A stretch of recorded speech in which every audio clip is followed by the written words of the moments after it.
पुत्रैर्गतो विलसितामशिताङ्गशोभा वृन्दावने विकृतया मुनिगाङ्गसङ्गं श्रीराधा मुकुन्दयुगलं तदहं नमामि। यं प्रव्रजन्तमनुपेतमपेतकृत्यं द्वयपायनो विरहकातरया जुहाव पुत्रेति तन्मयतया स्तरभूभिनेन्दुस्तं सर्वभूतहृदयं मुनिमानतोऽस्मि।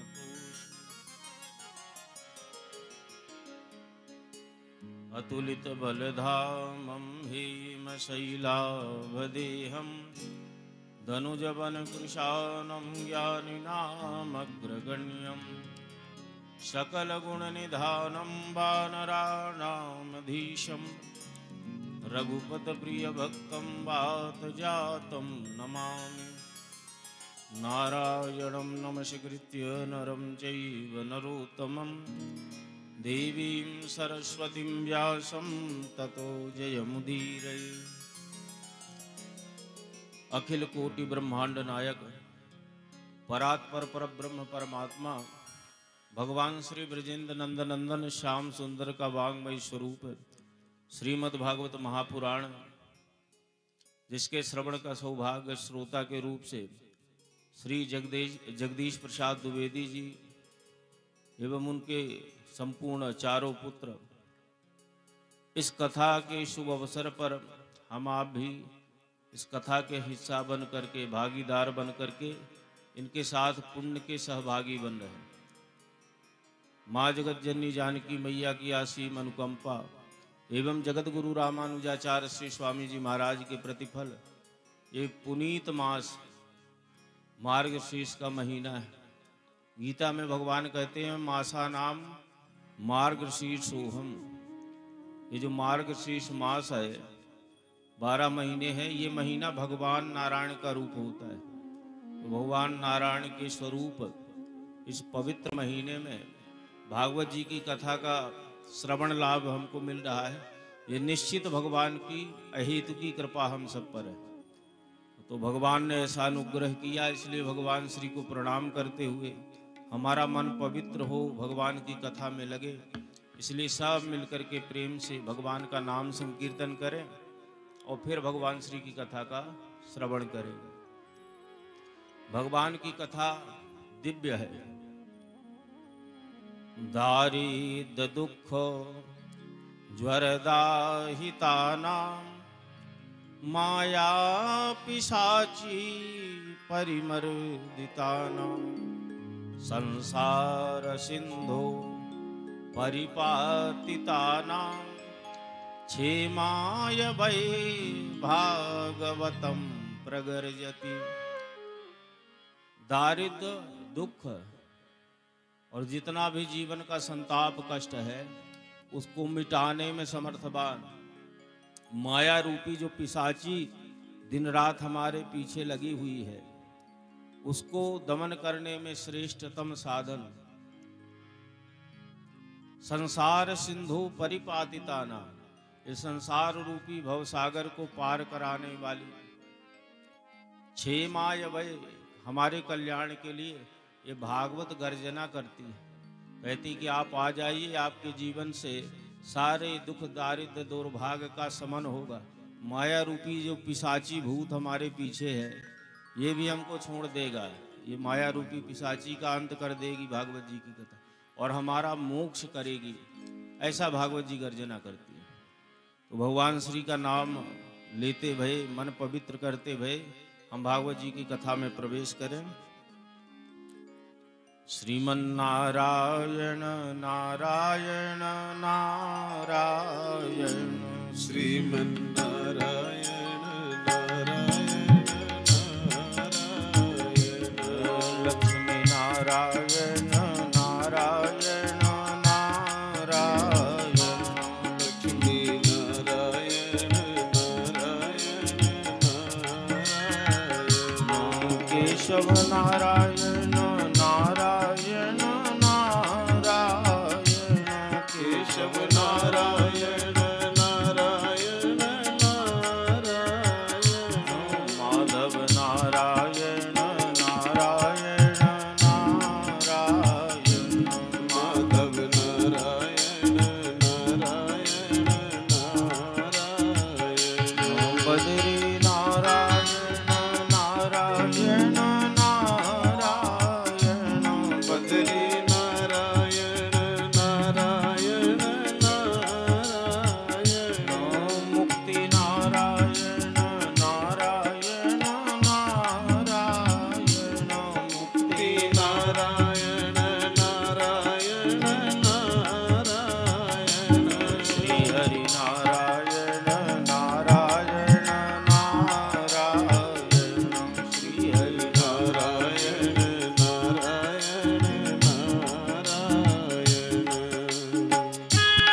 कौस्तुभ मणि धारायण स्वामी कौस्तुभ मणि धारायण स्वामी कोमल गात पीतांबर सोहे कोमल गात पीतांबर सोहे प्रचरण उर धारायण स्वामी विप्र चरण मुर धारायण बोलो नारायण नारायण नारायण बोलो नारायण नारायण नारायण लक्ष्मी नारायण नारायण नारायण लक्ष्मी नारायण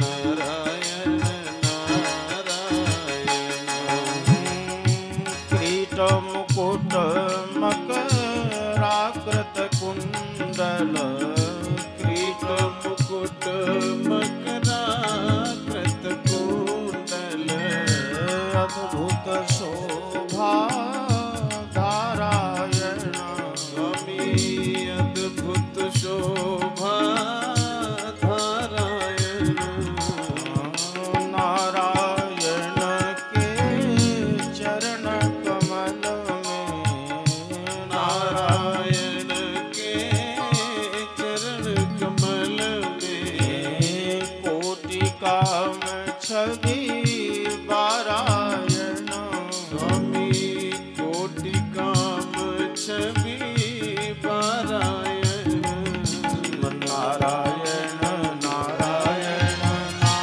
नारायण श्रीमन्नारायण नारायण नारायण माता नारायण पिता नारायण माता माता नारायण पिता नारायण सबका नारायण सब कुछ नारायण सबका नारायण सब कुछ नारायण भजमन नारायण नारायण नारायण भजमन नारायण नारायण नारायण राम नारायण नारायण नारायण राम नारायण नारायण नारायण कृष्ण नारायण नारायण नारायण कृष्ण नारायण नारायण नारायण वामन नारायण नारायण नारायण वामन नारायण नारायण नारायण श्रीमन नारायण नारायण नारायण श्रीमन नारायण नारायण नारायण श्री हरि नारायण नारायण नारायण श्री हरि नारायण नारायण नारायण श्री लक्ष्मी नारायण भगवान की जय जगत जननी जानकी मैया की श्री जय राघवेंद्र सरकार की जय श्रीमद् भागवत महापुराण की जय वृंदावन बिहारी लाल की जय भाष्यकार श्री रामानुज भगवान की जय पूज्यपाद जगत गुरु श्री स्वामी जी महाराज की जय हनुमान जी महाराज की जय सत्य सनातन धर्म की जय जय जय श्री राधे। कल सायंकालीन सत्र में हम आपने भगवान के अद्भुत चरित्र, जिसमें भगवान ने श्री नरहरि स्वरूप बनाया और नरहरि स्वरूप बना करके भक्त प्रहलाद की रक्षा करी। हिरण्यकशिपु को दंडित किया। ये कथा देवर्षि नारद धर्मराज युधिष्ठिर को सुनाते हैं। धर्मराज युधिष्ठिर ने नारद जी से विविध प्रकार के प्रश्न किए हैं और उन प्रश्नों का उत्तर देते हुए चारों प्रकार के आश्रमों की व्यवस्था का निरूपण किया, माताओं की धर्म मर्यादा का निरूपण किया, पतिव्रत सेवा माताओं का धर्म बताया।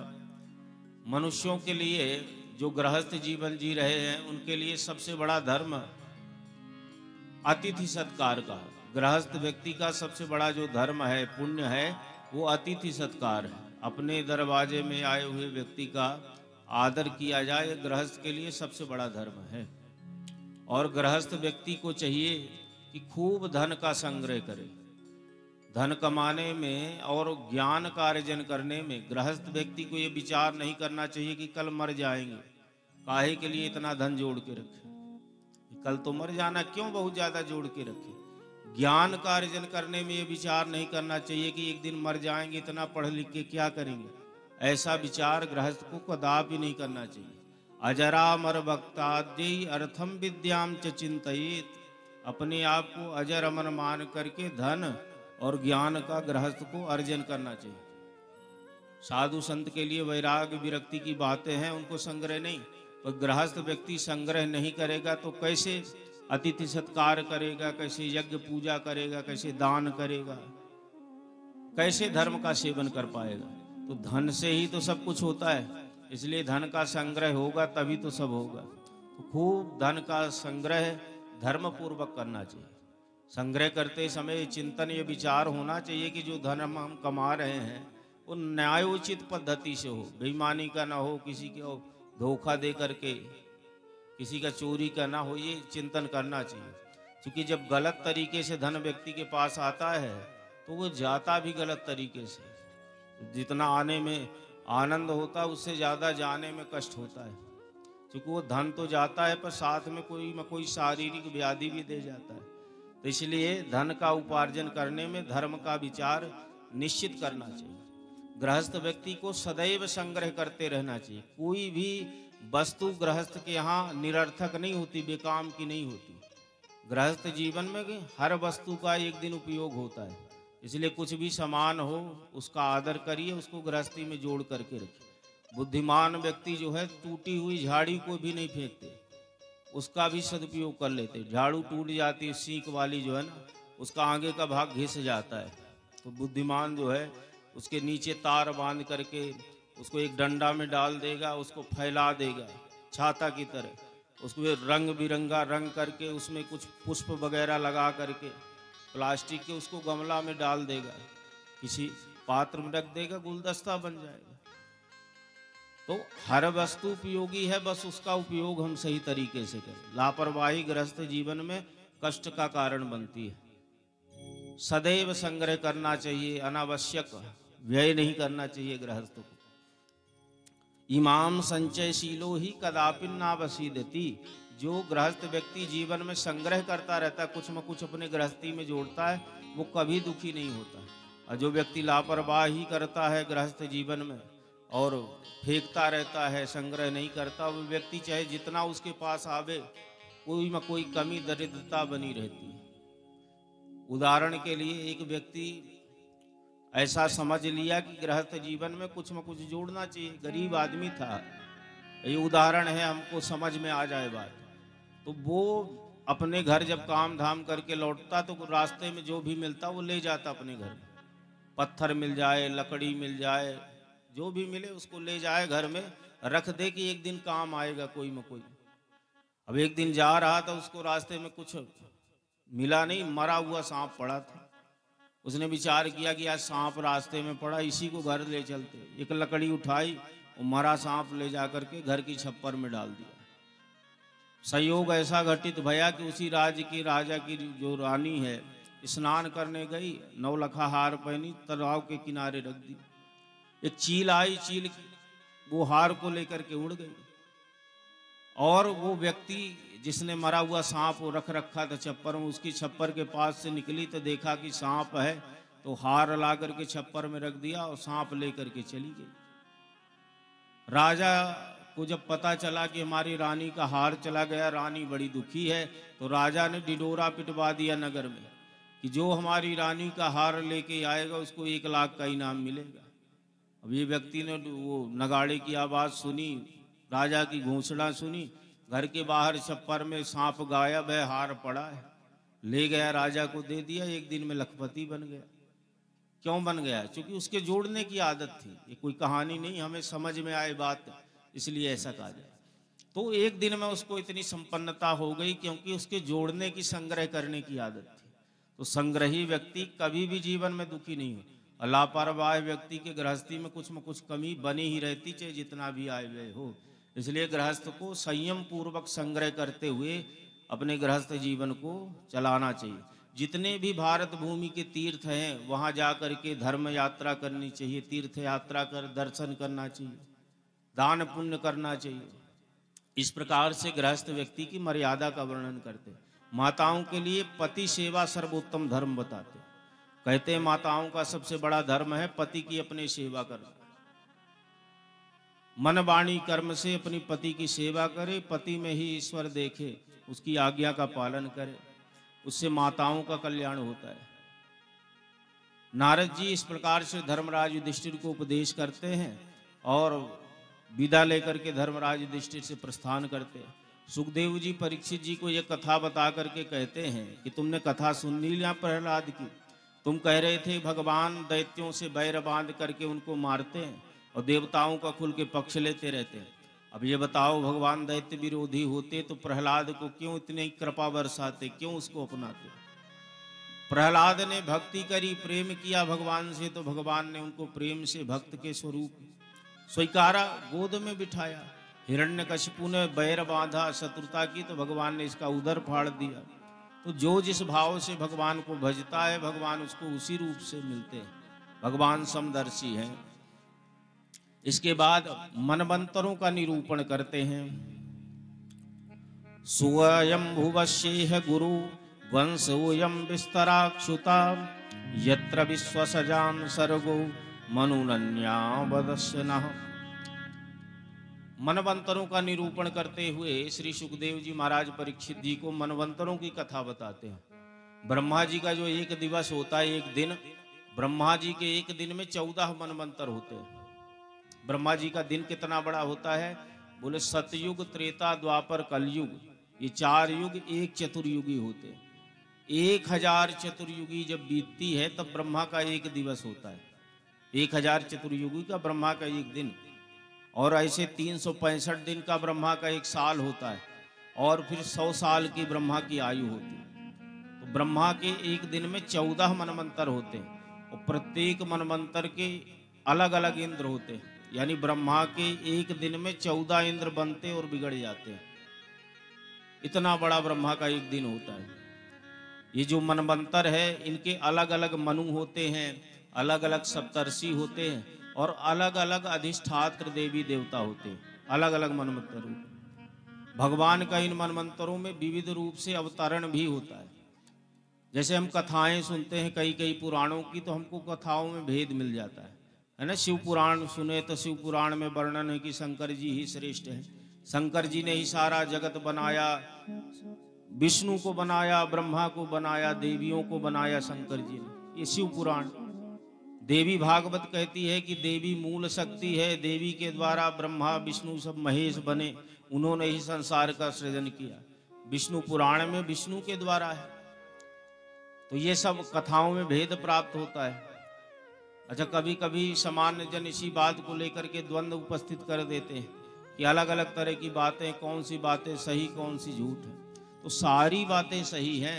अलग अलग मनमंत्रों में भगवान एक है, ब्रह्म एक है, पर वो अलग अलग मनमंत्रों में अलग अलग रूपों से संसार को बनाते हैं, पालते हैं, संघरित करते हैं। जैसे वर्तमान का जो मनमंत्र है, इस मनमंत्र का नाम है वैवस्वत मनमंत्र। वैवस्वत मनमंत्र के अधिष्ठात्र भगवान नारायण हैं, भगवान विष्णु हैं। इसलिए इस मनमंत्र में जो भी ग्रंथ लिखा गया वो भगवान नारायण को समर्पित हुआ, और प्रत्येक कर्म का प्रारंभ भी भगवान नारायण के नाम से होता है। इस मनमंत्र के अधिष्ठात्र भगवान हुए इंद्र, जो है बलि महाराज है, उपेंद्र वामन भगवान है। सप्तर्षियों का भी वर्णन किया। तो यहाँ जो भी ग्रंथ हैं जैसे श्रीमद् भागवत महापुराण जो है इसी वर्तमान वैवस्वत मनमंत्र की कृति है। कृष्ण द्वैपायन वेद व्यास जी ने इसी मनमंत्र में इस ग्रंथ का निर्माण किया। इसमें भगवान की महिमा है, भगवान के द्वारा संसार का सृजन है, क्योंकि इसमें भगवान नारायण की प्रधानता, विष्णु की प्रधानता है। कोई भी आप जब कर्म करते हैं तो संकल्प पढ़ते हैं ना 3 बार, ओम विष्णुर विष्णुर विष्णु, है ना, ऐसा संकल्प करते हैं ना। किसी देवी देवता की आप पूजा करने बैठो, कोई भी काम करने बैठो, पर पंडित जी संकल्प में आपसे क्या बुलाएंगे? बोलिए 3 बार विष्णु और विष्णु विष्णु। क्यों? क्योंकि ये वैवस्वत मनमंत्र, इसके अधिष्ठात्र भगवान नारायण है। तो जो भी कर्म प्रारंभ होता है भगवान नारायण विष्णु के नाम से प्रारंभ होता है, और जब कर्म की पूर्ति होती है तो भगवान विष्णु को ही समर्पित कर्म होता है। यशस्मत्याच नामोक्त्य तपो यज्ञ क्रियादिषु न्यूनम संपूर्णताम याति सद्यो वंदे तमच्युतम। वो कर्म भगवान नारायण को अर्पित किया जाता है। किसी का, शिव जी का पूजन हो, देवी का, किसी का भी हो, पर होगा विष्णु के नाम से प्रारंभ, और समर्पण भी भगवान नारायण में होगा, क्योंकि इसके अधिष्ठात्र भगवान है। इसके बाद का जो मनमंत्र है उस मनमंत्र का नाम है सारस्वत मनमंत्र। तो सारस्वत मनमंत्र में देवी की प्रधानता रही। तो देवी के द्वारा संसार का सृजन हुआ, देवी ने ही ब्रह्मा विष्णु सबको बनाया, और ग्रंथ देवी भागवत लिखी गई। देवी भागवत सारस्वत मनमंत्र की कृति, और उसमें कथांतर है। कथांतर क्या है? जैसे परीक्षित जी महाराज को यहाँ श्राप लगा श्रृंगी नाम के ऋषि का, 7 दिन में तक्षक काटेगा, मृत्यु हो जाएगी। गंगा किनारे आए, सुखदेव जी गए, भागवत जी की कथा सुनाई, और कल्याण हो गया परीक्षित जी का। पर देवी भागवत की कथा कहती है कि श्राप लगा परीक्षित जी को, तक्षक नाग ने डस लिया और परीक्षित जी का पतन हो गया, अधोगति प्राप्त भई परीक्षित को। तब इनके बेटे जन्मेजय ने देवी भागवत की कथा, तो जन्मेजय के द्वारा जब देवी भागवत की कथा हुई तब परीक्षित का कल्याण हुआ। अब ये भेद हो गया ना कथाओं में। कारण ये है कि दोनों कथा ठीक है, परंतु मनमंत्रों के भेद से ये कथाओं में भेद हो जाता है। तो ऐसे शैव मनमंत्र की बात है, वहां शंकर जी के द्वारा सब प्रारंभ है, तब वहां शंकर जी की महानता रही। सारस्वत मनमंत्र में विष्णु विष्णु नहीं, ओम सरस्वती सरस्वती सरस्वती, तब ऐसे संकल्प पढ़े जाते थे। तो इस तरह से 14 मनमंत्र पृथक पृथक होते हैं, उसके अलग अलग अधिष्ठात्र देवी देवता होते हैं। विविध मनमंत्रों में भगवान विविध रूपों से अवतरण धारण करते हैं। वैधृति नाम के मनमंत्र में भगवान हरिमेधा ऋषि के मंगलमय भक्ति से प्रसन्न होकर के ऋषि के यहाँ अवतरित होते हैं हरि अवतार में।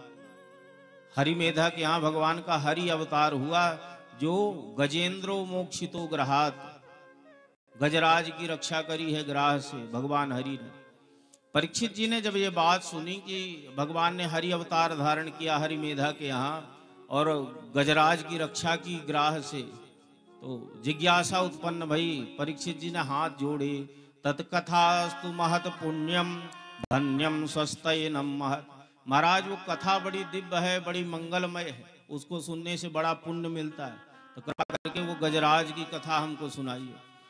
तब श्री सुखदेव महाप्रभु ने उसका का वर्णन किया है। आशीत गिरिवरो राजन त्रिकूटैत विश्रुताः क्षीरोदेनः मृतः श्रीमान योजनायुत मूर्छिताः। क्षीर सागर जहां भगवान नारायण का निवास है, उस क्षीर सागर के किनारे एक त्रिकूट नाम का पहाड़ है। त्रिकूट माने 3 शिखरों से युक्त पर्वत है। हजारों योजन लंबा चौड़ा विस्तारित ये पर्वत है। बड़े दिव्य रमणीय वृक्ष हैं, लता गुल्म औषधियां हैं, सरोवर है। इतनी दिव्यता और सुंदरता है कि इस त्रिकूट पर्वत में यक्ष गंधर्व अप्सराएं नित्य प्रति आकर के विहार करती रहती हैं। इसी त्रिकूट पर्वत में एक गजराज रहता है। गजराज इसलिए है कि अन्य हाथियों की अपेक्षा इस हाथी में बहुत ज्यादा बल है। कई हाथियों का बल अकेले हाथी में है, तो इसलिए इतना शक्तिशाली होने की वजह से जितने भी जंगल के अन्य जानवर हैं, अन्य प्राणी हैं, इससे बड़ा भय खाते हैं। और ये राजा की तरह इस त्रिकूट में रहता है, इसलिए गजराज कहलाता है। जब ये बाहर निकलता है अपनी गुफा से तो बड़े बड़े सिंह व्याघ्र भी इसको देख करके अपनी गुफाओं में छिप जाते हैं। श्री सुखदेव जी कहते हैं कि एक बार गर्मी का समय था और गर्मी के समय में हाथी की इच्छा हुई स्नान करने। गर्मी सबको लगती है, हमें आपको सबको गर्मी आए जेठ वैशाख लगती, हाथी को बहुत ज्यादा। तो हाथी जलाशय की खोज में चल देता है, पत्नी है, परिवार है, बहुत संख्या है, सबको लेकर के गया। एक दिव्य सरोवर इसे दिखाई पड़ा जहाँ बढ़िया सुंदर निर्मल जल है, पुष्प खिले हुए हैं कमल के। जाकर के स्नान किया, स्नान करने के बाद परिवार को भी स्नान कराता, सूंड में जल फुवारा छोड़ करके परिवार को नहलाता है। अच्छा, हाथी का एक स्वभाव होता है, वो खूब नहाएगा जल में और नहाने के बाद पानी के नीचे सूंड डालता है और जो कीचड़ होती है उस कीचड़ को सूंड में भर करके फिर शरीर में डाल लेता है स्नान करने के बाद। जैसे हमारी आपकी आदत होती है, हाथी जैसे हमारी आपकी भी आदत है। हम जब तक भगवान के मंदिर में बैठे हैं, सत्संग में बैठे, कथा में बैठे हैं, तब तक हम पवित्र होते हैं, मन शुद्ध होता है, चित्त पवित्र होता है, किसी भी तरह का कोई विकार नहीं, काम नहीं, क्रोध नहीं, ईर्षा नहीं, लोभ नहीं, बहुत ज़्यादा मोह नहीं, सब विकारों से हम मुक्त धुले हुए रहते हैं। लेकिन जैसे ही मंदिर से बाहर निकले, जैसे कथा पंडाल से, कथा सत्संग से बाहर आए, वैसे ही फिर से वो विषय की माया रूपी कीचड़ हम अपने ऊपर डाल लेते हैं, है ना। यहाँ से गए और सब यहीं रख गए, जितना ज्ञान ध्यान सत्संग है, और घर जाते फिर वही। ऐसे हाथी का स्वभाव, पहले नहाएगा और साफ होगा और फिर नीचे से कीचड़ निकाल करके शरीर में डाल लेगा। तो जब इसने कीचड़ निकाल करके अपने शरीर में डालना प्रारंभ किया तो जो सरोवर का जल है वो गंदा हो जाता है, कीचड़ पूरे सरोवर में फैल जाता है। इसी सरोवर में एक ग्राह का निवास है। ग्राह को बड़ा क्रोध आया कि ये नहाया ठीक बात है, लेकिन अब कीचड़ निकाल करके पूरे सरोवर को मटमैला गंदा कर रहा है। तो कुपित होकर के ग्राह ने हाथी का पैर पकड़ लिया। अच्छा, हाथी को बल का बड़ा अभिमान, मैं बड़ा शक्तिशाली हूं, अब मेरा कोई कुछ नहीं बिगाड़ सकता। लेकिन ग्राह ने पैर पकड़े हैं, और ग्राह जल जंतु है, वो जल में उसकी ताकत बड़ी बढ़ी हुई रहती है। ग्राह ने धीरे धीरे इसका रक्त अवशोषित किया, गजराज कमजोर पड़ने लगा, दोनों का परस्पर युद्ध होने लग गया। बहुत युद्ध हुआ, लेकिन इतने युद्ध के बाद भी हाथी जीता नहीं। हाथी पराजित होता गया, बल क्षीण होता गया, और ग्राह धीरे धीरे इसको जल के भीतर खींचता गया। जब ये पूर्ण रूपेण थक गया, हार गया, तब परिवारी जनों से कहता है कि अब मैं जीतूंगा नहीं, इससे हार जाऊंगा, तुम मेरी सहायता करो। तो परिवार के पत्नी बच्चे हैं, ये सहायता करते हैं, प्रयास करते हैं कि हाथी बाहर निकल आए, लेकिन बहुत प्रयास के बाद भी हाथी बाहर नहीं आता। ग्राह ऐसा जकड़ रखा है हाथी के पांव को कि वो छोड़ता ही नहीं। अंततः हाथी का जो परिवार है हाथी का छोड़ देता है, हाथी का त्याग कर देता है, और कहता है कि देखो, कहता है परिवार की अब तुम भगवान का भजन करो, अब तुम बच नहीं सकते। हम आप भी मदोन्मत्त रहते हैं ये संसार में, और ग्राह हमारा भी पैर पकड़ता, लेकिन तब भी हम सचेत नहीं होते। ग्राह जो है ये बुढ़ापे के रूप से, मृत्यु जो है हमारा पांव पकड़ती है ना। जो बुढ़ापा आता है यानी मृत्यु रूपी ग्राह हमारा पैर पकड़ता है। ये बुढ़ापा धीरे धीरे शरीर को कमजोर करता है, शिथिल करता है, जैसे ग्राह हाथी को धीरे धीरे शिथिल कमजोर कर देता है। तो बुढ़ापा रूपी ये ग्राह है हमारा, पैर पकड़ता है, धीरे धीरे अंग को शिथिल कर देता, कमजोर कर देता, पर हम सचेत नहीं हो पाते। हमें अपने ऊपर विश्वास है कि अरे कुछ नहीं होगा, और शरीर अस्वस्थ होता तो हम ठीक कर लेते। दांत टूटे तो बत्तीसी लगवा ली, है ना, पत्थर वाले। कान तो मशीन आती, मशीन लगवा, आंख में दिखाई तो चश्मा बनवा ली। बाल सफेद हो रहे हैं तो वो आता ना कोयले का पाउडर, उसको लगा ली। मतलब हम भर तक प्रयास करते हैं कि चाहे जितना हम हार नहीं मानेंगे, लेकिन एक दिन ऐसा जकड़ता वो ग्राह कि ये सब ये कृत्रिम व्यवस्था धरी रह जाती है। अंत में हमें सहायता लेनी पड़ती है। परिवार वाले मदद करते हैं, ले जाएंगे डॉक्टर के, भर्ती कराएंगे, इलाज कराएंगे, प्रयास करेंगे कि बुजुर्ग आदमी कष्ट ना हो, बच जाए, लेकिन वो मृत्यु रूपी जो ग्राह है वो छोड़ता नहीं।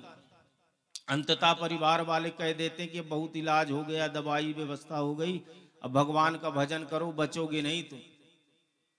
ग्राह का भी, हाथी का भी परिवार कह देता कि भगवान का नाम लो, अब तुम बचोगे नहीं, अब तुम जाने वाले हो। जब ये त्याग करके जाने लग गए तब हाथी को लगा कि ये परिवार जो था हमारे साथ, ये सदैव कहता रहा कि हम तुम्हारे, तुम हमारे हो, तुम्हारे बगैर हम रह नहीं सकते, और आज देखो कैसे त्याग करके चले जा रहे हैं।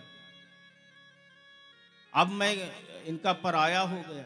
हमें आपको भी संसार के बहुत सारे लोग अपने लगते हैं, हमारा बेटा है, पत्नी है, परिवार है वो, लेकिन जब वो ठुकराते हैं, हमारी अवमानना करते हैं, हमको त्याग देते हैं, तब हमें बोध हो पाता है कि वास्तविक ये सब स्वार्थ के मित्र रहे। जब तक इनका स्वार्थ हमसे जुड़ा रहा, ये हमसे प्रेम बनाए रहे, हमें अपना अपना कहते रहे, अब आज इनसे का कोई स्वार्थ नहीं है। हाथी को बोध हो गया संसार का वास्तविक, ये संसार के लोग सब मतलब के साथी हैं। अगर जीवात्मा का कोई सच्चा साथी है, निस्वार्थ भाव से जीवात्मा को प्रेम करने वाला है, वो है परमात्मा। परमात्मा ही एकमात्र निस्वार्थ भाव से जीव को प्रेम करके उसका कल्याण करता है, पर उसके लिए हमारा भी प्रेम निस्वार्थ भगवान पर होना चाहिए। तो हाथी ने अब संसार की अपेक्षा नहीं की, संसार की आशा नहीं करी, सबका मोह त्याग दिया और अपने मन को संसार से हटा करके भगवान में लगा दिया। एवं व्यवसितो बुद्ध्या समाधाय मनोहृदि जजाप्य परमं जाप्यम प्राग्जन मनुशिक्षितम। आज इसके जन्म जन्मांतरों के संस्कार उदित हो गए, इसका मन संसार से हट गया और भगवान में मन लगा देता है। देखिए, मन से संसार की आसक्ति अगर हट जाए, इसमें भी भगवान की कृपा होती है। इसके जन्म के नहीं, पूर्व जन्मों के संस्कार, जिसकी वजह से इसका मन संसार से हटा और भगवान में लग गया। भगवान को बुलाता है और उनसे प्रार्थना करता है कि भगवान आकर के हमारी रक्षा करिए। ओम नमो भगवते तस्मै यदे तच्चिदात्मकं पुरुषायादि बीजाय परेशाय विधीमहि। ये कहता है, मैं परब्रह्म परमात्मा जो इस जगत को बनाने वाले, जगत रूपी जो वृक्ष है, उसके बीज रूपी जो ब्रह्म परमात्मा। जैसे एक वृक्ष कब तैयार होता है, जब कभी धरती में कोई बीज पड़ता है। बीज ना पड़े धरती में तो वृक्ष हो नहीं सकता, वृक्ष का अस्तित्व नहीं हो सकता। उसी प्रकार से जो परब्रह्म परमात्मा इस संसार रूपी वृक्ष के बीज है, मूल है, वो परब्रह्म परमात्मा का मैं स्तवन करता हूँ। आए मेरी रक्षा करे, मुझे बचा ले। पकड़ लो बाहों बनबारी, नहीं तो डूब जाएंगे। पकड़ लो हाथ बनबारी, नहीं तो डूब जाएंगे। पकड़ लो बाहों बनबारी, नहीं तो डूब जाएंगे। पकड़ लो हाथ बनबारी, नहीं तो डूब जाएंगे। हमारा कुछ न बिगड़ेगा, हमारा कुछ न बिगड़ेगा। हमारा कुछ न बिगड़ेगा, हमारा कुछ न बिगड़ेगा। तुम्हारी लाज जाएगी, हमारा कुछ न बिगड़ेगा। तुम्हारी लाज जाएगी। पकड़ लो बाह बनबारी, नहीं तो डूब जाएंगे। पकड़ लो हाथ बनबारी, नहीं तो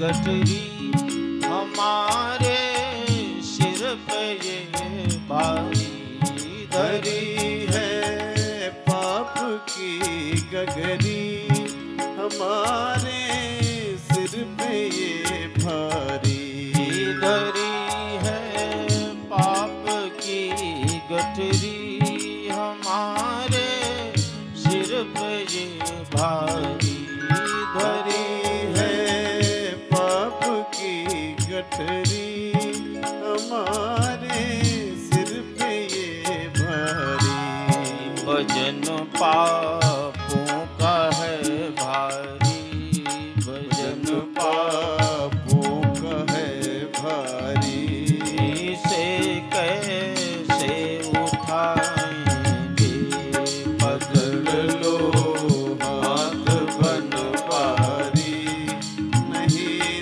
तो डूब जाएंगे हमारा कुछ न बिगड़ेगा तुम्हारी लाज जाएगी हमारा कुछ न बिगड़ेगा तुम्हारी लाज जाएगी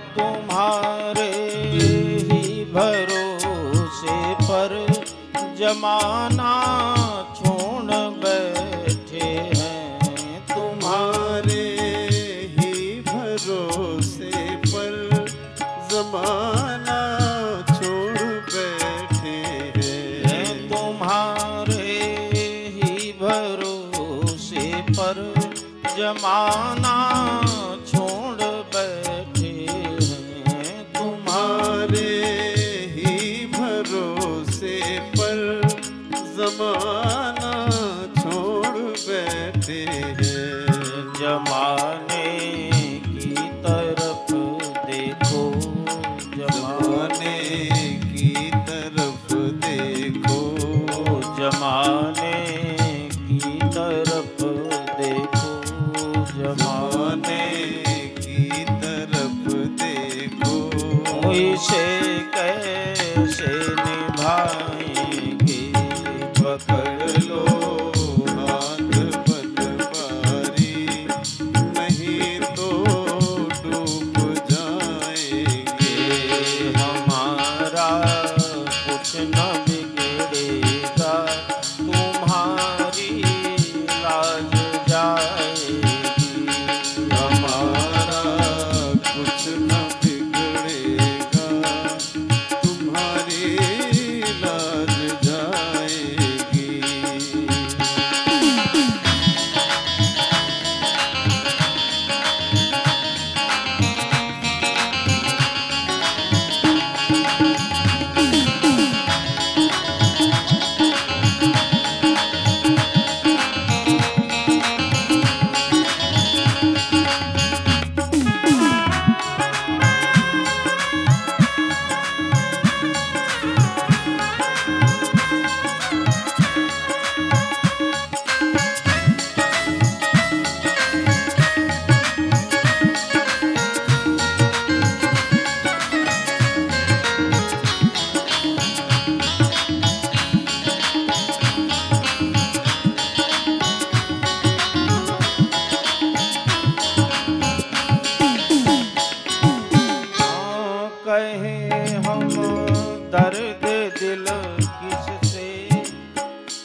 दर्द दिल किससे सहारा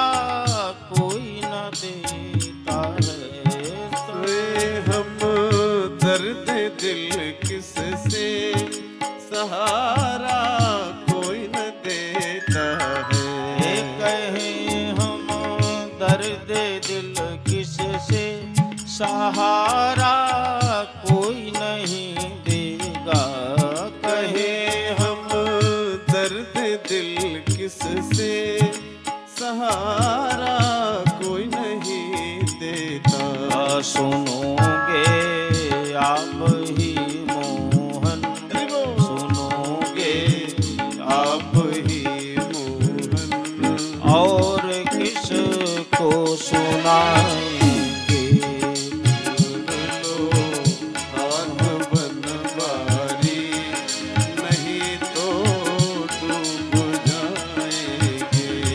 पकड़ लो बाहाँ गिरधारी, नहीं तो डूब जाएंगे। पकड़ लो हाथ बनवारी, नहीं तो डूब जाएंगे। हमारा कुछ न बिगड़ेगा, तुम्हारी लाज जाएगी। हमारा कुछ न बिगड़ेगा, तुम्हारी लाज जाएगी। फंसी है भंवर में नैया, कि भैया कोई नहीं मेरा। फंसी है भंवर में नैया, कि भैया कोई नहीं मेरा। फंसी है भंवर में नैया, कि भैया कोई नहीं मेरा। फंसी है भंवर में नैया, कि भैया कोई नहीं मेरा।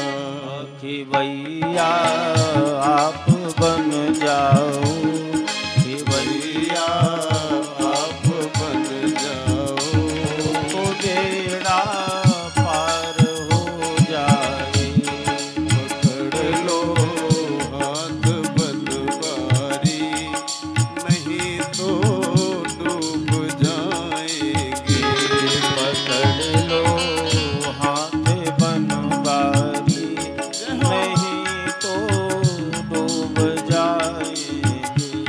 पकड़ लो हाथ बनवारी, नहीं तो डूब जाएंगे। हमारा कुछ न बिगड़ेगा, तुम्हारी लाज जाएगी। हमारा कुछ न बिगड़ेगा, तुम्हारी लाज जाएगी। पकड़ लो हाथ बनवारी, नहीं तो डूब जाएगी। नहीं तो डूब जाएगी, नहीं तो डूब जाएगी। गज भगवान को पुकार रहा है, हे भगवान आप आइए और मेरी रक्षा करिए। या स्वात्मनीदं निज माययार्पितं, क्वचित् विभातं क्वचित् तिरोहितम्। अभिद्रद्रक्षाक्षभयं तदीक्षते, सात्ममूलो बतु मां परपरा। बड़ा अद्भुत गजराज का स्तवन है भगवान के लिए, जो संपूर्ण जगत के चराचर जीव की आत्मा परमात्मा है, जो अपनी निज माया से संपूर्ण जगत को चलाने वाले ब्रह्म है, जो सबके भीतर बाहर सब रूपों में व्याप्त है, वो आत्मस्वरूपी ब्रह्म है। आज मेरे संकट के समय में मेरी सहायता करें, मुझे इस ग्राह से बचा ले।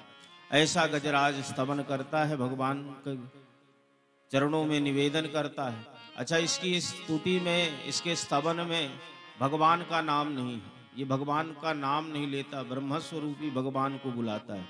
अच्छा, ब्रह्मा विष्णु महेश ये तीनों देवता ब्रह्म हैं।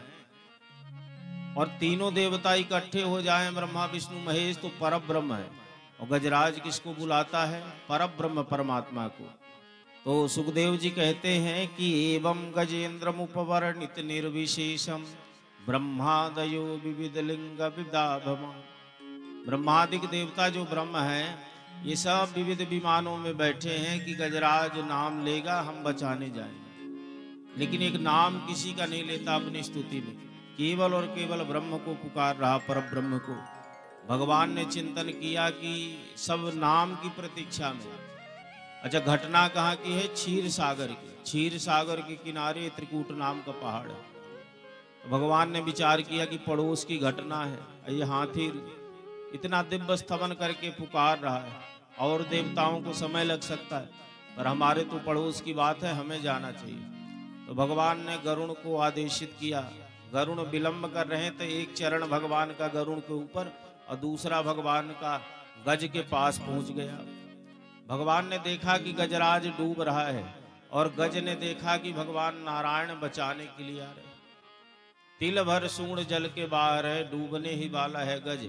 उसी समय जब भगवान को देखा, सोनता सरुशुर बले न गृहीत यार्तो दृष्ट्वा गरुतमति हरिम खौपात चक्रम उक्षिप्त सांबुजकरम गृहमाह कृच्छन नारायण खिल गुरु भगवन नमस्ते। भगवान को मन ही मन प्रणाम किया और कमल पुष्प उखाड़ा सरोवर से, भगवान को अर्पित कर दिया डूबते गजराज ने। भगवान ने देखा कि अत्यधिक पीड़ित है, ग्राह इसको जल में खींचे जा रहा, तो इतना समय नहीं कि भगवान उसको बचाए, गज का मुख पकड़े, ग्राह का मुख पकड़े, फाड़े और फिर निकाले, क्योंकि डूब रहा गजराज। तुरंत तक्षण भगवान ने सुदर्शन प्रकट किया। सोन्तम वीक्ष पीड़ितमजं सहसावतीर्यं सग्राहमासु सरसा कृपयोजहर। कृपा करके भगवान ने सुदर्शन छोड़ा, जिस सुदर्शन ने ग्राहाद विपाटित मुखा, ग्राह का मुख विपाटित कर दिया और गजराज की रक्षा कर ली। भगवान ने सूंड पकड़ करके हाथी को बाहर किया है। ग्राह भगवान के सुदर्शन से जब समाप्त हुआ तो दिव्य रूप धरो जाता है, अद्भुत स्वरूप शंख चक्र गदा पद्म धारण करके भगवत धाम को पहुंच रहा। भगवान के स्पर्श से हाथी ने भी अपना शरीर त्यागा और वैकुंठ चला गया। दोनों की सदगति हुई, ग्राह की पहले और गज की बाद में। बुलाया गज ने और उद्धार ग्राह का भया। यह अद्भुत कथा श्री परीक्षित जी महाराज ने श्रवण करी। इतना दिव्य सौभाग्य, मनुष्य प्रयास करता है, सतत भजन करता है, नाम जप करता है। अच्छा, लोग माला जपते हैं, माला क्यों जपते हैं? माला में भगवान का नाम जपते हैं। माला जप करके हम भगवान का नाम लेने का अभ्यास बनाते हैं। तो माला जपना जब हम प्रारंभ करते हैं तो आप अनुभव करेंगे कि जब माला लेके बैठेंगे तभी दुनिया भर के प्रपंच आएंगे। आप हाथ में माला झोली लो, राम राम कहना प्रारंभ करो तो जितना दुनिया का प्रपंच है आपके भीतर चलने लग जाएगा। एक भी क्षण आपका माला में नाम में भगवान के नहीं लगे। तब नहीं जपना चाहिए जब मन ही नहीं लग रहा, बोले नहीं, तब भी जपना चाहिए। प्रारंभ जब आप करेंगे तब आपका मन नहीं लगेगा, दुनिया में भटकेगा, भागेगा, तब भी आप बलात् भगवान का नाम लेते रहो, माला जपते रहो। ऐसा करते रहने से धीरे धीरे मन एकाग्र होगा और आपका मन लगने लग जाएगा। माला कुछ दिन नहीं लगेगा, लेकिन जब सतत हट करके आप जप करते रहोगे तो आपका भगवान के नाम में मन लगेगा, माला जप करने में मन लगेगा। और फिर धीरे धीरे जब आपका जप बढ़ेगा तो एक दिन ऐसी अवस्था आपकी बनेगी कि माला झोली हाथ में रहे न रहे, अपने आप ही भगवान का नाम निकलता रहेगा मुझ से। उस पायदान को अजपा जप कहते हैं। अजपा जप, बिगर जपे ही, बिगर प्रयास किए ही भगवान का नाम सतत आपके भीतर चलता रहेगा। उसी अजपा जप के लिए हम माला जाप करते हैं, भगवान का नाम लेते हैं, अभ्यास बनाते माला जो, ताकि वो सतत रूप से श्वास श्वास में भगवान का नाम चलता रहे। और ऐसा जब हो जाएगा तो जब जीवन की अंतिम श्वास निकलेगी तो उस अंतिम श्वास में भी भगवान का नाम निकलेगा। अंतिम समय में भगवान का नाम हमारे मुख से निकलेगा तो हमारा कल्याण हो जाएगा। वो एक नाम के लिए हम इतना अभ्यास करते हैं। वो अंतिम श्वास में भगवान का नाम निकले, उसी के लिए इतना उद्यम है। तो ये गजराज के अंतिम श्वास में, अंतिम समय भगवान का नाम निकल रहा। इतना साधन लोग करते तब बड़ी कठिनता होती है। कंठावरोधन विधो स्मरणम कुतस्ते, काश श्वास कृतायास कंठे घुरघुरायते। मृत्यु का जो समय आता उस समय गले में कफ अटक जाता है, ऊर्ध्व श्वास खरखर की आवाज आती, लोग चाहते कि नाम ले लें लेकिन वो कफ ऐसा अटका है गले में कि नाम निकलता नहीं। तो ये गज जो है ये भगवान का नाम लेता है। क्यों? तो सुखदेव महाप्रभु कहते हैं सब ये पूर्व जन्म के पुण्यात्मा है। ये जो ग्राह है वो मुक्तो देवल सापेन हुहु गंधर्व सत्तमा। जो ग्राह है ये ग्राह हुहु नाम का गंधर्व है। ये पूर्व में एक देवल नाम के महात्मा का परिहास किया, जिसकी वजह से महात्मा जी ने कुपित होकर के इसको श्रापित किया था, ग्राह बनने का श्राप दिया। बाद में इसको प्रायश्चित हुआ, इसने देवल जी से निवेदन किया हमारे उद्धार का साधन भी कर दो महाराज।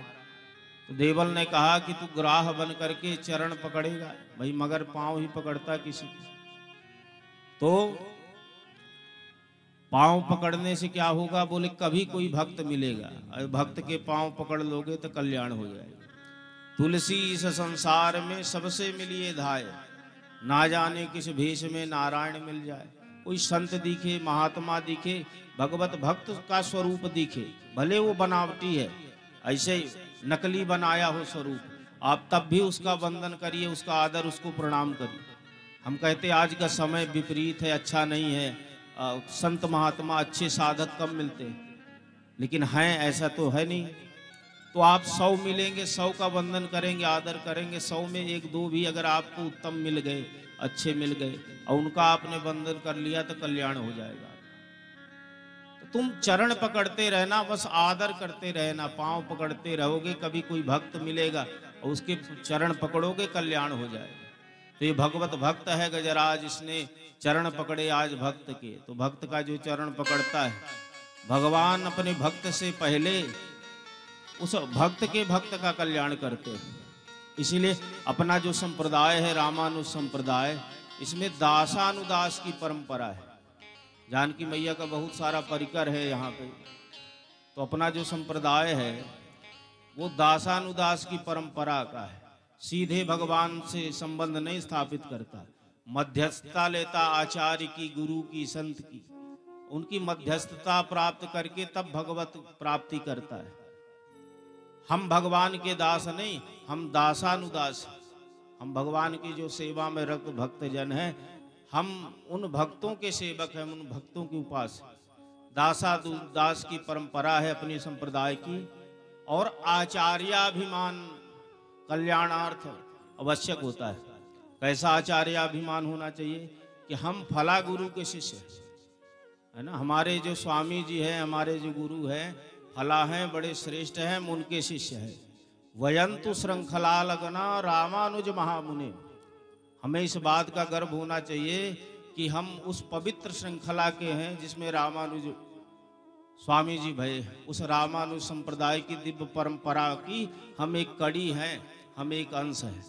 जब ऐसा हमारे मन में एक मान होगा, अभिमान होगा, तो वो मान हमारा हमें सदगति प्रदान कर देगा। बस श्रृंखला से हम जुड़े रहे, हम अपने आप को श्रृंखला का अंग माने कि हम रामानुज स्वामी की पवित्र परंपरा में रहे। हमसे थोड़ा भजन बने, बहुत भजन बने, इससे मतलब नहीं।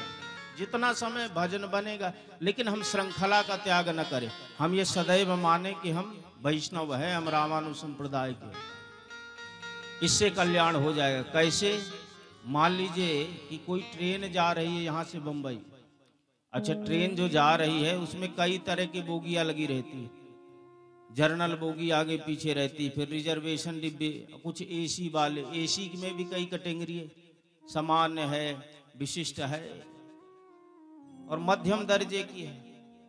अब वो ट्रेन जा रही है जो, उसमें यात्री बैठे, कुछ जर्नल में बैठे, रिजर्वेशन में, कुछ एसी में बैठे, पर जो ट्रेन में बैठा है वो गंतव्य तक तो पहुंचेगा। अगर गाड़ी में बैठा है तो जहां गाड़ी जा रही वहां तक तो पहुंचे, वो चाहे जिस डिब्बे में बैठा हो। एसी वाला भी पहुंचेगा, जर्नल वाला भी। अच्छा उसमें ऐसा होता है कुछ टिकट लिए रहते, कुछ विदाउट ही जाते हैं, पर अगर गाड़ी में बैठे रहेंगे तो पहुंच तो जाएंगे। इसी प्रकार से अगर हम अपनी श्रृंखला को पकड़े रहेंगे, हमें आचार्याभिमान रहेगा कि हम रामानुज संप्रदाय से हैं, हमारे फला गुरु हैं, फला आश्रम है हमारा, तो इस श्रृंखला में जुड़े रहने से आचार्याभिमान मात्र से कल्याण हो जाएगा। बस उस परंपरा में लगे रहे। तो दासानुदास की पद्धति, हम भगवान से ज्यादा भगवान के भक्तों का आश्रय लेते, भगवान के भक्तों की उपासना करते, अपने आचार्य गुरुजनों की उपासना, है ना। हम अपने गुरु को जो है स्वामी जी वगैरह भगवान की तरह आदर और भगवान की तरह उनका वंदन करते हैं। ये हमारी परंपरा, इससे कल्याण है। तो भगवान भक्त का कल्याण बाद में करते हैं, भक्त के जो चरणों के आश्रित जन हैं भगवान उनका कल्याण पहले करते हैं। तो जो ग्राह है भगवान उस ग्राह का पहले कल्याण करते हैं। गज जो भक्त है, जो इसने भगवान को बुलाया, भगवान उसका बाद में उद्धार कर रहे हैं। तो ये मुक्तो देवल सापे न हु गंधर्व सप्तमा, ये हु नाम का गंधर्व जो है देवल ऋषि के श्राप से मुक्त होकर के भगवत धाम को जाता है। और ये जो हाथी है, सुखदेव जी कहते हैं बड़ा भागवत है, बड़ा भगवान का भक्त है। सावय पूर्वम भूतराज्ञा पांडवो द्रविण सप्तमा, इंद्रद्रुम्न इति ख्यात विष्णु व्रत परायणा। ये पांडव देश का राजा, इसका नाम था इंद्रद्रुम्न, बड़ा भक्त, बड़ा भगवान का उपासक था। ये भगवान नारायण की उपासना करता है। एक बार इसने मन में विचार किया कि हम भगवान का 1 वर्ष तक का उपवास करेंगे, व्रत करेंगे। तो इसने 1 वर्ष का संकल्प ले लिया। ग्रहीत मौनम व्रत ईश्वरम हरि, सुखदेव जी कहते हैं मौन धारण करके और भगवान श्री नारायण की आराधना में लग गया। अच्छा कोई व्रत हो, उपवास हो, एक नियम होता व्रत उपवास का, एक अनुष्ठान का नियम होता है। जैसे 7 दिन का अनुष्ठान है, भागवत जी है, तो इस 7 दिन के अंतर्गत जो वर्णित लोग हैं, जैसे श्रोता है, वक्ता है, जपी है, ये लोग नाखून नहीं काटते, दाढ़ी नहीं बनाते, बाल दाढ़ी नाखून ये सब निषेध होता है, ये नहीं काटना, चूंकि एक अनुष्ठान है। उस अनुष्ठान के अंतर्गत, वो अनुष्ठान के आगे पीछे संभव है, पर 7 दिन के भीतर ये सब नहीं करना। तो राजा ने तो 1 वर्ष का नियम लिया। तो 1 वर्ष कोई जब दाढ़ी बाल नहीं बनाएगा, नाखून नहीं काटेगा, स्वाभाविक सी बात है बड़े बड़े दाढ़ी बाल हो जाएंगे। तो राजा इंद्रद्युम्न जब 1 वर्ष का आराधन करते हैं तो इनके बड़े बड़े केस हो गए, दाढ़ी बढ़ गई, नख बढ़ गए, कोई साधु सा, कोई ऋषि सा स्वरूप इनका बन गया। एक दिन संध्या के समय राजा घर के चबूतरे में बाहर बैठे भगवान का ध्यान कर रहे थे, मग्न थे भगवान के चिंतन में। तभी संयोग से महामुनि अगस्त निकले इनके दरवाजे से, कई शिष्य हैं साथ में। जब अगस्त जी कुछ आगे चले गए तब अगस्त जी को ध्यान आया कि वो राजा जैसा लग रहा था। पीछे मुड़ करके आए और देखा कि सचमुच का राजा इंद्रद्युम्न दाढ़ी बाल बढ़ा करके भगवान के ध्यान में बैठा।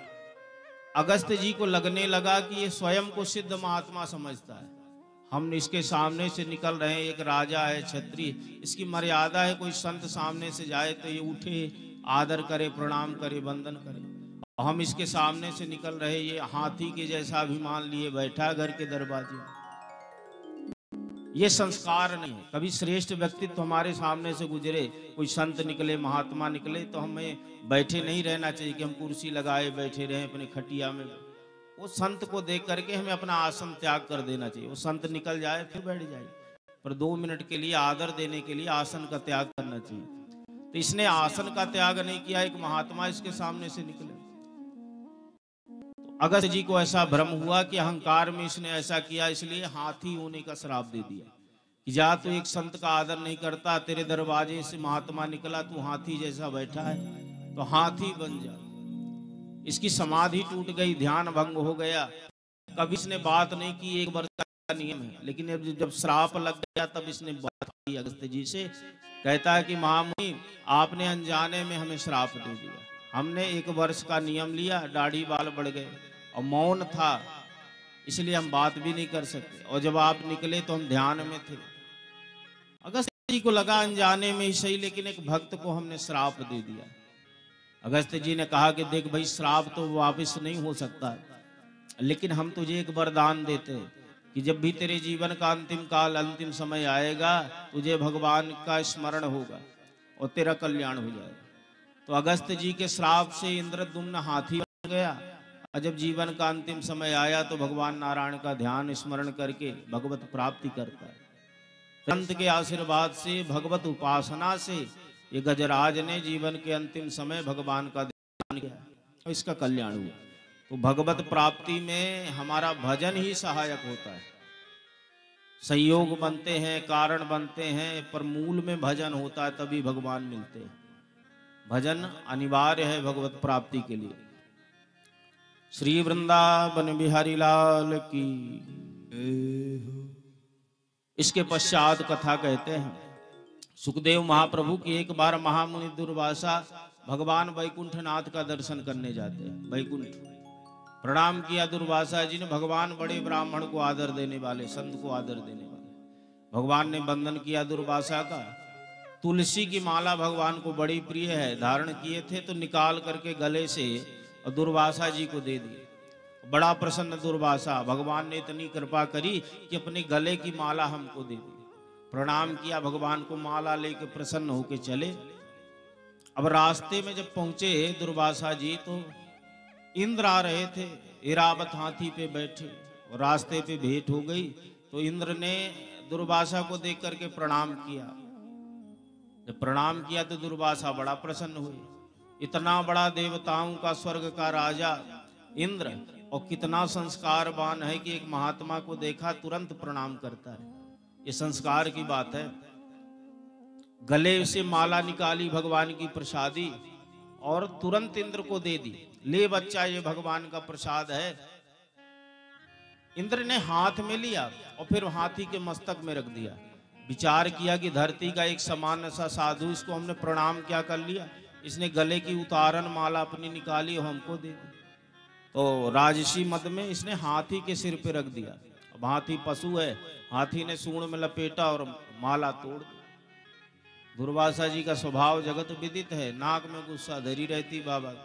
तुरंत आग बबूला हो गया, डांटने लगे, तुझे हमने अच्छा माना था, तूने प्रणाम किया, हमने विचार किया कि प्रणाम करना संस्कारवान व्यक्ति की लक्षण है। वैसे भी समान रूप से अभिवादनशीलस्य नित्यं वृद्धोपसेविनः चत्वारि तस्य वर्धन्ते आयुर्विद्याय सुबलम। जो अपने बड़ों को प्रणाम करता है, गुरुजनों का आदर करता है, उनको प्रणाम करता है, उसका नित्य प्रति 4 चीजें वृद्धि होती है। आयु, यश, कीर्ति, बल, ये उत्तरोत्तर वृद्धि की प्राप्ति होती है। और जो वंदन नहीं करता, बड़ों को प्रणाम नहीं करता, गुरुजनों को, 4 चीजें वो क्रमशः घटती रहती है। तुझे धन का मद है, दुर्वासा जी कहते, धन के अहंकार में तू भगवान का प्रसाद का अपमान करता। अरे ये हमारी माला नहीं, ये भगवान नारायण की दी गई प्रसादी माला, तूने तुड़वा दी, हाथी से कुचलवा दिया। श्राप दे दिया दुर्वासा जी ने कि धन का मद है, इसलिए जाओ, तुम्हारी जो स्वर्ग की लक्ष्मी है वो समुद्र में विलीन हो जाए, तुम श्री विहीन हो जाओ, लक्ष्मी विहीन हो जाओ। ऐसा जब श्राप दिया तो एक देवी चमचमाती स्वर्ग से निकली, अद्भुत रूप है, और जा करके वो समुद्र में विलीन हो गए। देवता श्री विहीन हो गए, निस्तेज हो जाते। और शुक्राचार्य जी ध्यान धरे देखते रहते कि देवताओं की क्या गतिविधि चल रही है। शुक्राचार्य जी ने जान लिया कि देवताओं को श्राप लग गया, देवता श्री विहीन है।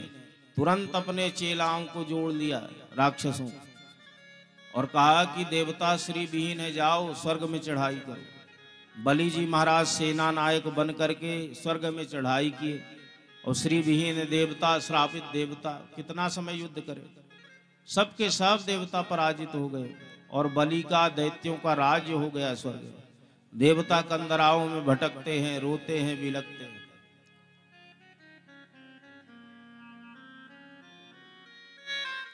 तो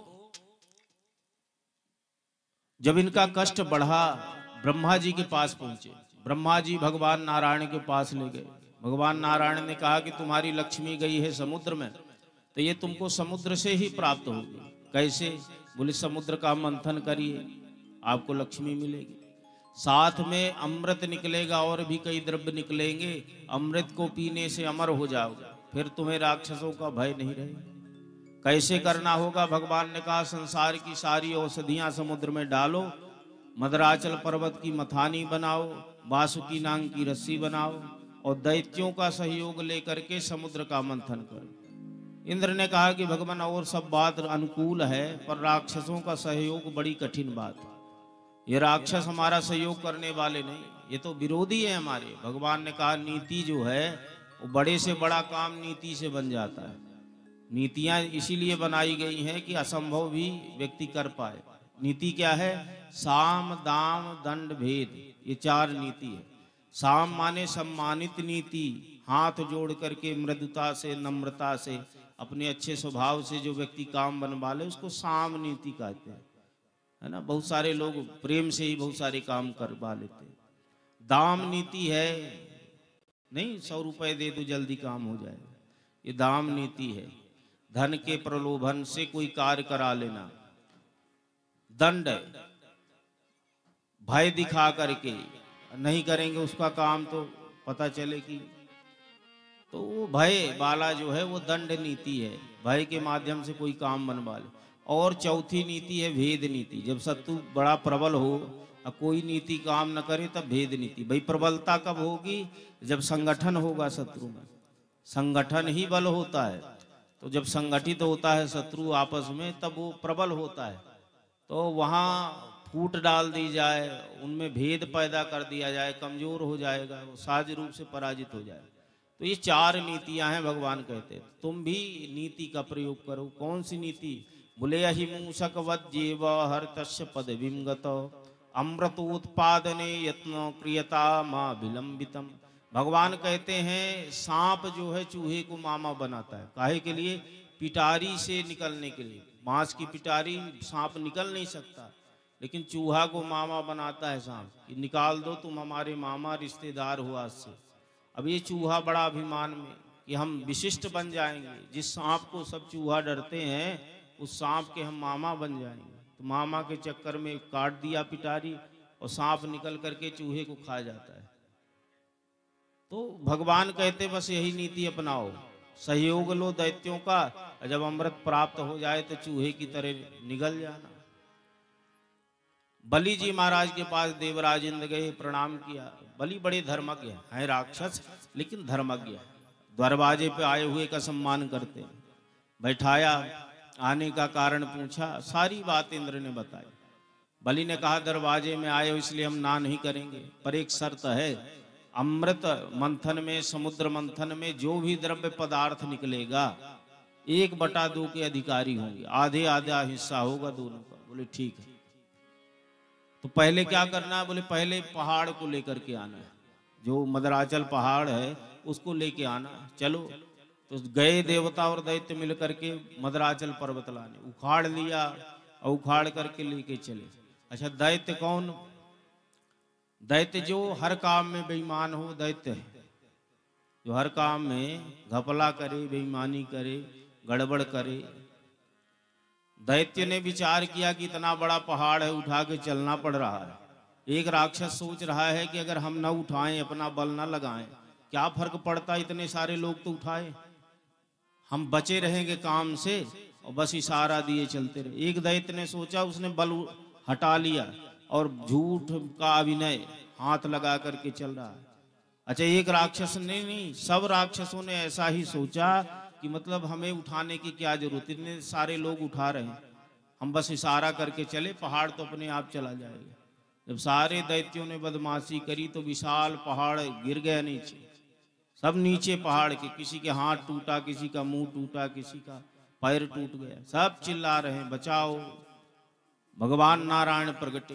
भगवान ने कहा कि तुमने प्रारंभ में ही गड़बड़ी कर दी, ऐसी काम चोरी से, बेईमानी से नहीं अमृत मंथन होने वाला। भगवान ने कहा निष्ठा से सहयोग करो। भगवान ने सबको स्वस्थ किया और गिरिम चारोप्य गरुणे हस्ते नैके लीलया। भगवान ने एक हाथ से पहाड़ को उठाया, गरुण में रखा और समुद्र के किनारे रख दिया। जाओ, हमने तुम्हारा काम कर दिया। वासुकी को निमंत्रण देने गए, जो रस्सी, ते नागराज मां मंत्रो फल भागे न वासुकी। नागराज वासुकी को कहा कि जो अमृत निकलेगा उसमें हम आपको भी हिस्सा देंगे, चलो सहयोग करो। तो अमृत के लालच में वासुकी नाग रस्सी बनने के लिए तैयार है। सारे संसार की औषधियां डाल करके, एक तरफ देवता दूसरी तरफ दैत्य। भगवान देवताओं से कहते हैं कि देखो जो मुंह पकड़ेगा वो सांप के विषाक्त लार जब टपकेगी उससे जल जाएगा, झुलस जाएगा। क्योंकि सांप का मुंह पकड़े रहेगा उसकी कभी न कभी लार टपकेगी जिससे जहर निकलेगा। और जो पूंछ पकड़ेगा बोले वो सुरक्षित रहेगा। तब तो महाराज वो राक्षस जो है वो पूंछे ही पकड़ेंगे, काहे मुंह पकड़ेंगे। और उनका पक्ष मजबूत है, स्वर्ग के राजा। भगवान ने कहा कि राक्षस जो है, दैत्य जो उल्टी बात समझते हैं, दैत्य स्वभाव के लोग जो है उनसे सीधी बात करो तो नहीं मानेंगे, उल्टी बात करो तो समझ लेंगे। तो बोले इनका स्वभाव ऐसा होता है कि सीधी बात नहीं, उल्टी बात। कैसी उल्टी बात? बोले जा करके कहो इनसे कि हम उच्च कुल में जन्मे श्रेष्ठ देवता हैं, बड़े बड़े यज्ञ के भोक्ता हैं। नाग्रणीमो वयम पुक्ष रही अहिरंगम मंगलम। जाकर के कह दो कि सांप की अपवित्र पूंछ हम नहीं पकड़ेंगे, वहां से सांप मलमूत्र का त्याग करता है।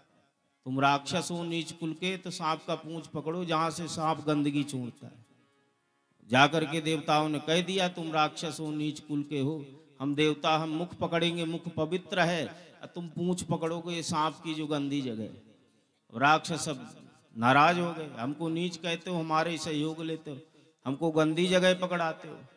ये मंथन नहीं होने वाला, होगा तो हम मुंह पकड़ेंगे, हम बड़े बनेंगे, तुम पूंछ पकड़ोगे, तुम छोटे बनेंगे। भगवान बीच बचाव किए। भगवान ने कहा ठीक है भाई, इनका समय बलवान है, तुम ही छोटे बन जाओ, तुम पूंछ पकड़ लो, दैत्य बड़े बन जाएं, मुंह पकड़ लें, ठीक है। अब यही तो भगवान कराना चाहते थे। अब दैत्यों ने मुख पकड़ा, देवताओं ने पूंछ। भगवान को प्रणाम किया और मंथन प्रारंभ कर दिया। लेकिन यहां गणपति आराधन तक नहीं किया गया और मंथन प्रारंभ हो गया। जब मंथन प्रारंभ हुआ तो वासुकी जो नाग है उससे जो मुख है उससे अग्नि के समान विष निकलने लगा। सारे राक्षस झुलसने लग गए, भयभीत होने लग गए। कहते कि देख लो भाई ये तो बड़ा कष्ट, देवता बड़ी बदमाशी किए, मुख पकड़ा ली। इन्होंने छल किया, जानबूझ करके हमें मुख पकड़ाया। सब झुलस रहे, चिल्ला रहे। एक ने कहा और ले लो मजा, बड़ा बन रहे थे। अब बड़ा बनने में कुछ बल तो पड़ेगा, ऐसे थोड़ी आदमी बड़ा बन जाता, बड़ा बनोगे तो बल पड़ेगा। एक ने कहा जो भी हो बड़ा मर्यादा, तो चलो मंथन कर रहे हैं।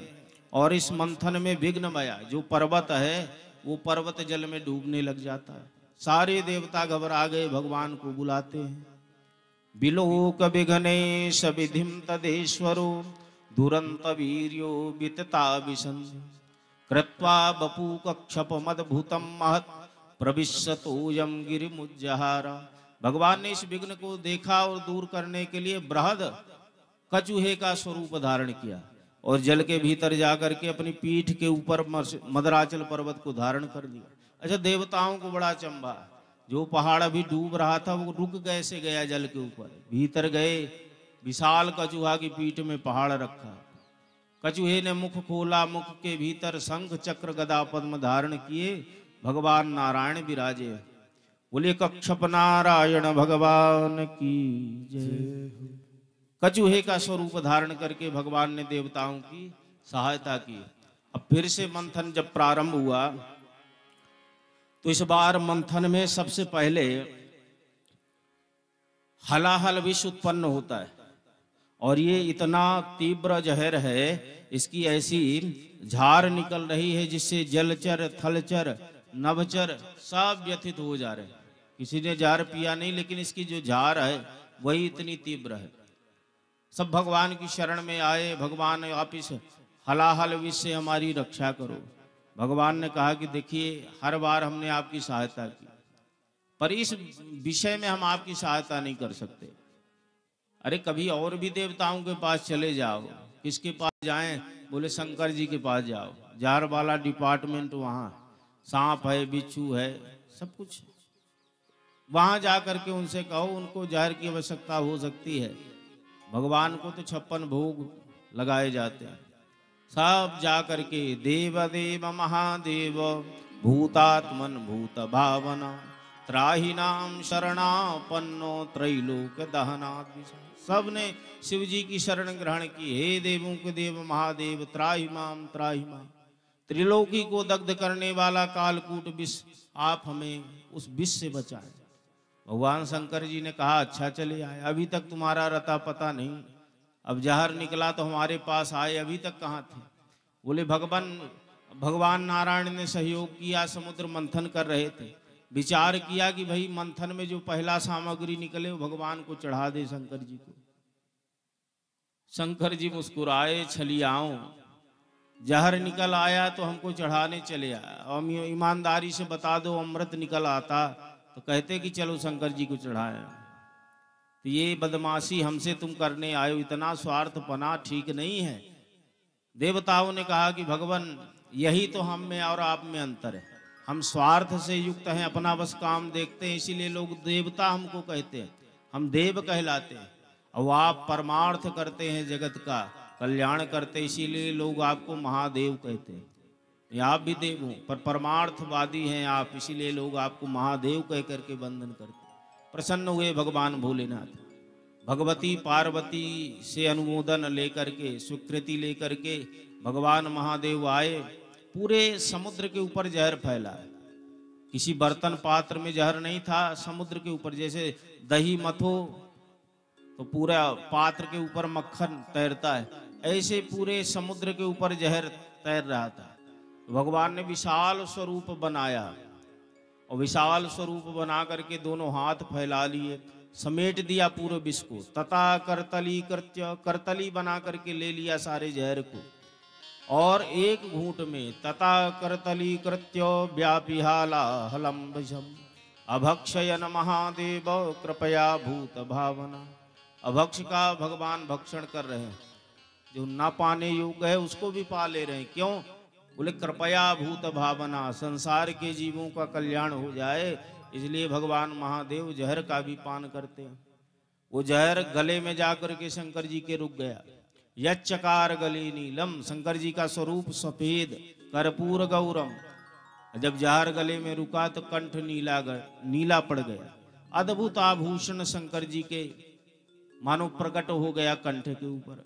सभी देवी देवताओं ने भगवान शंकर का स्तवन किया। आज सारे जगत की शंकर जी ने हलाहल विष से रक्षा करी। सारे देवी देवताओं ने वंदन किया। हम आप भी मिलकर के शिव जी का वंदन करें, और उसके बाद फिर आगे की कथा।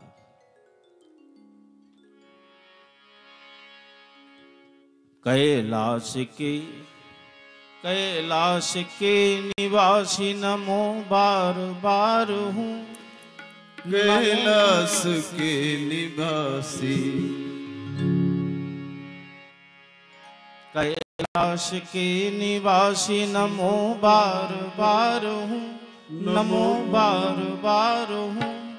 आयो शरण तिहारी भोले तार तार तू। कैलाश के निवासी नमो बार बार हूँ, नमो बार बार हूँ। आयो शरण तिहारी प्रभु तार तार तू। आयो शरण तिहारी प्रभु तार तार तू।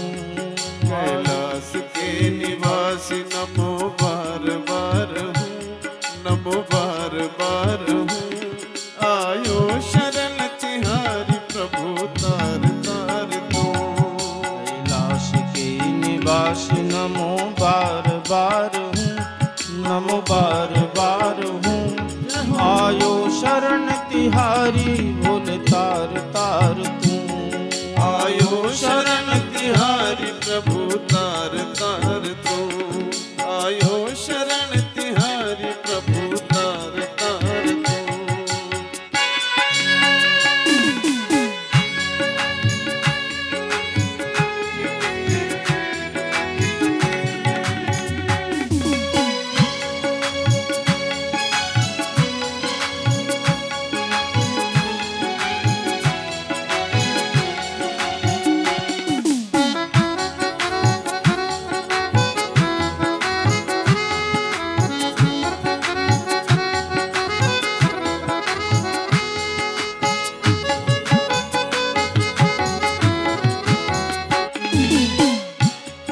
भक्तों को कभी शिव तूने निराश ना किया, भक्तों को कभी शिव तूने निराश ना किया, भक्तों को कभी शिव तूने निराश ना किया, भक्तों को कभी शिव तूने निराश ना किया।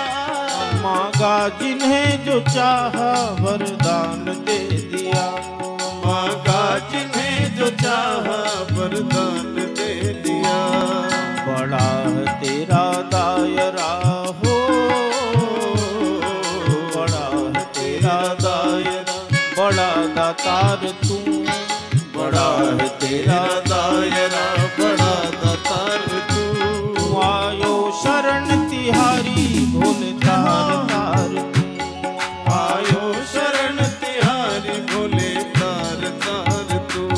कैलाश के निवास नमो बार बार बार बार हूँ, आयो शरण तिहारी भोले तार तार तू, आयो शरण तिहारी भोले तार तार तू।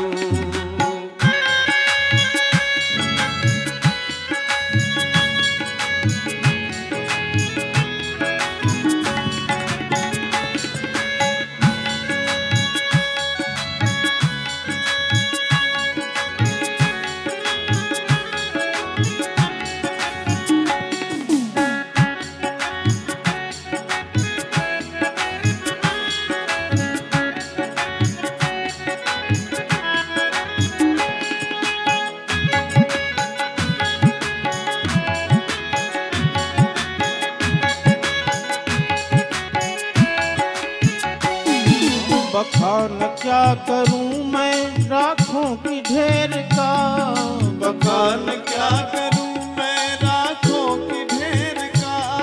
लिपटी भभूत में है खजाना कुबेर का, लिपटी भभूत में है खजाना कुबेर का। बखान क्या करूं मैं राखों की ढेर का, बखान क्या करूं मैं राखों की ढेर का। लिपटी भभूत में है खजाना कुबेर का, लिपटा भभूत में है खजाना कुबेर का। है गंगाधार मुक्तिदार ओमकार तू, है गंगाधार मुक्ति द्वार ओंकार तू। आयो शरण तिहारी भोले तार तार तू, आयो शरण तिहारी भोले तार तार तू। कैलाश के निवास नमो बार बार नमो बार बार हूँ, आयो शरण तिहारी भोले तार तार तू, आयो शरण तिहारी भोले तार तार तू।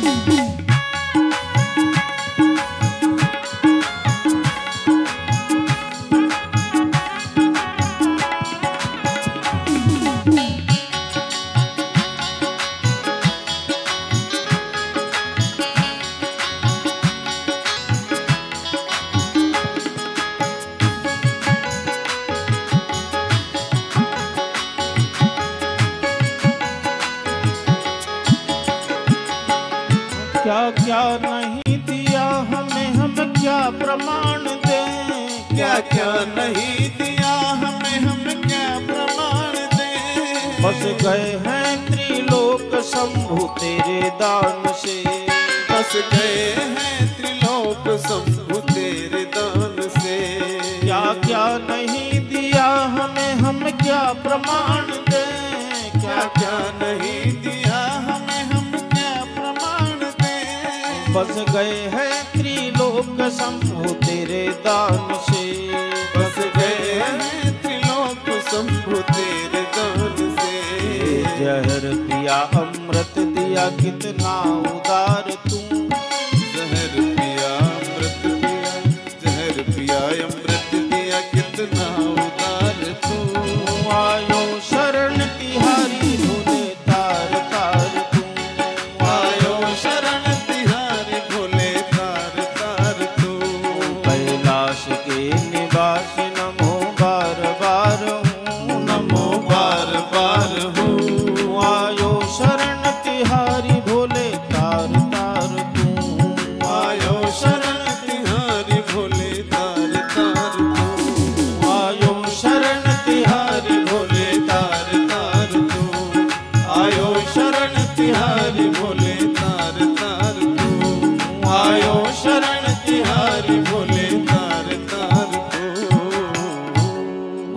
नीलकंठ भगवान की जय हो।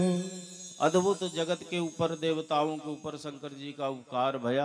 एक विशेष सूचना है। वैसे तो किसी भी सत्संग भगवान के दरबार में कोई भी आता है वो विशिष्ट ही होता है निश्चय ही, मगर कोई अगर अतिथि आता है हमारे गांव में अन्यत्र दूसरी जगह से दूसरे गांव से तो हमारे लिए वो विशिष्ट ही होता है। तो द्विवेदी परिवार की कथा में विशिष्ट अतिथियों के रूप में कुछ लोग पधारे हैं। सभी विशिष्ट अतिथियों का द्विवेदी परिवार की ओर से स्वागत है, अभिनंदन है और बहुत बहुत आभार कि आप लोग पधारे, अपना अमूल्य समय दिया।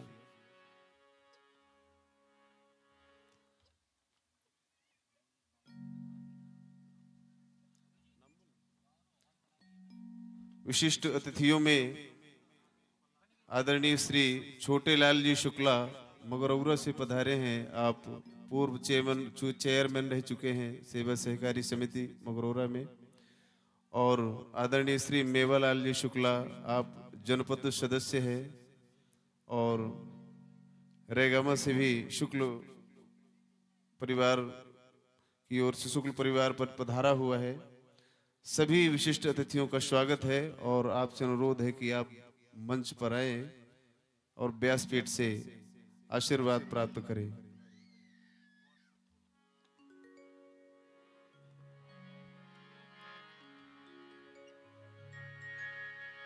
शिव जी ने सारे जगत पर उपकार किया है, कल्याण किया, और इस संकट को दूर करने के पश्चात भगवान की अनुमति लेकर के देवता और दानवों ने मिलकर के पुनः से मंथन प्रारंभ किया। अब इस बार जब मंथन प्रारंभ हुआ, पीते गरे वृषांकेण प्रीतस्ते मरदानवा मनमतुस्तरसां सिंधु हविर्धानी ततो भवत। इस बार के मंथन में कामधेनु नाम की गाय उत्पन्न हुई। बड़ी दिव्य गाय है। गाय जब उत्पन्न हुई सब चिंतन में पड़ गए, आखिर गाय का करे क्या। बड़ी दिव्य गाय है, सब प्रकार की कामनाओं को पूर्ण करने वाली, सारे वस्तु पदार्थों को उपलब्ध कराने वाली। भगवान से पूछा गया कि क्या करें। भगवान ने कहा कि ये दिव्य गाय जो उत्पन्न है इसको दान कर दीजिए आप लोग। क्यों? इसलिए कि जिस समय से मंथन का क्रम प्रारंभ हुआ, जब आप पहाड़ लेने के लिए गए तो क्या हुआ, पहाड़ गिर गया, सबके हाथ पांव टूटे। जब पहाड़ डाल के मंथन प्रारंभ किया तो पहाड़ डूबने लग गया पानी में। इसका मतलब जब से तुमने मंथन का क्रम प्रारंभ किया तब से कोई में कोई विघ्न आ रहा है, कोई में कोई दुर्घटना घटित हो रही। तो इसका मतलब कोई में कोई गड़बड़ी है। तो गौदान करने से सारे जीवन के अमंगल और कष्ट दूर होते हैं। कितनी भी ज्यादा समस्याएं आए, आपत्ति विपत्ति आवे, सबका समाधान हो जाता है गौदान करने से। तो भगवान ने कहा कि सारे संकटों से बचना है तो गाय का दान करो। श्रेष्ठ ऋषियों को बुलाया गया और उन दिव्य ऋषियों को गाय का दान कर दिया गया, कामधेनु गाय का, जो सब प्रकार के यज्ञों की पूर्ति करने वाली है। तथा उच्च श्रवा नामो हया भूचंड पांडुरा तस्मिन बलि स्पृहाम चक्रे नेन्द्रेश्वर शिक्षया। अब इस बार जब मंथन भया दोबारा से, तो इस बार उच्च श्रवा नाम का घोड़ा निकला। इस बार जो है इंद्र चाह रहे घोड़ा हमको मिले, बलि चाहते हमको मिले। भगवान ने कहा कि इंद्र आप धैर्य रखिए, पहले बलि को दीजिए। बलि दैत्य है, दैत्य के जीवन में धैर्य नहीं होता। आप देवता है, देवता के जीवन में संयम प्रतीक्षा धैर्य होता है। तो इनको पहले मनाइए ताकि उपद्रव न करे, पहले इन्हीं को दीजिए। तो भगवान ने समझाया, नेन्द्र ईश्वर शिक्षया। जब इंद्र को शिक्षा दी भगवान ने तब घोड़ा दे दिया गया उच्चैश्रवा बलि को। अब फिर से मंथन हुआ तो इस बार के मंथन में ऐरावत निकला। ततैरावतो नाम वारणेन्द्रो विनिर्गता।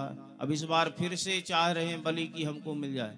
भगवान ने कहा संतोष रखो, अभी तुमने घोड़ा ले लिया, ऐरावत हाथी इसको भी चाह रहे, ये इंद्र को प्राप्त होगा। तो भगवान ने इंद्र को हाथी प्रदान किया।